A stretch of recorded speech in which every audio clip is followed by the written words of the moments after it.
Hi friends, this is Pastor Lucas Pin, and this is our snack for the journey. It's just a snack for your spiritual journey. And we are, in this journey, my goal here is every week, pick one or two verse per day in the book of the Bible. So we are already in the 2Kings, and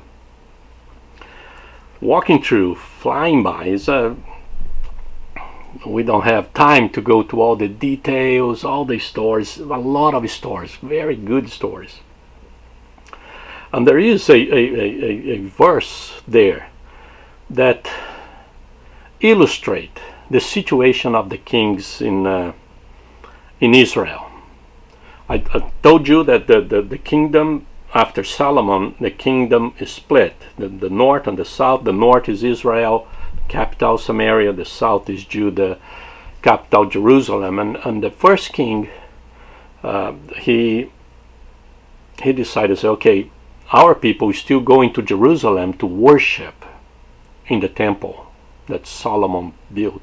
So I need to do something here. So he started building places where people could worship, and then he start kind of bring some priests and bring some other gods and other and idolatry start and paganism start coming. So suddenly they are totally lost. And there is and one after the other, they were bad kings. They were bad kings. And I'd like to read a verse for you that illustrate that. It says, chapter 13, verse 2. It's talking about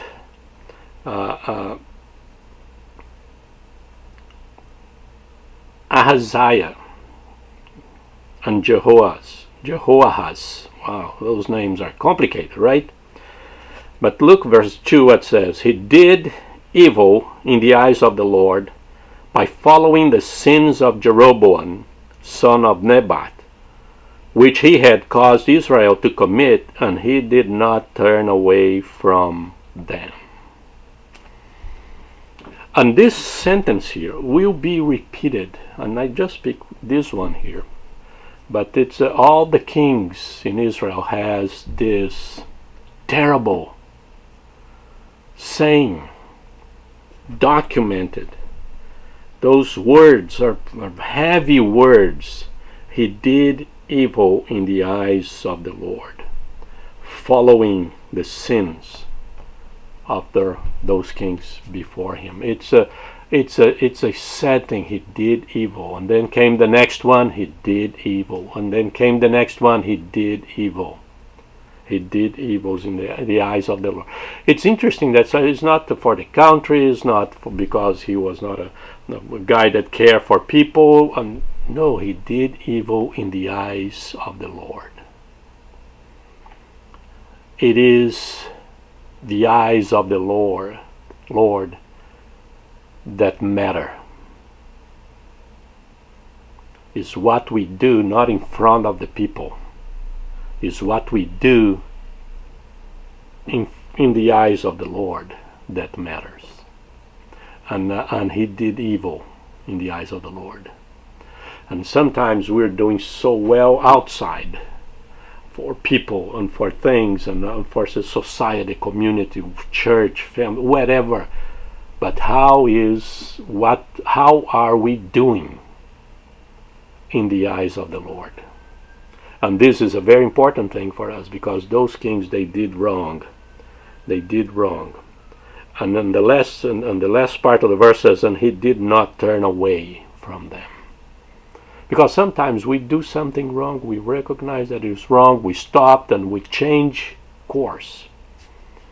But those guys, they did wrong. The prophets came, the prophets told them that is wrong. If you don't, you're going to get in trouble, all that kind of thing. And they kept doing until they got in trouble and they got dead, killed, and they died. And yes, but they did in the eyes of the Lord, and that is what counts. So whatever we do, whatever you do, you need to count. You need to include the eyes of the Lord in the whole process, because his eyes are the ones that count. And this is our snack for the journey. God bless you.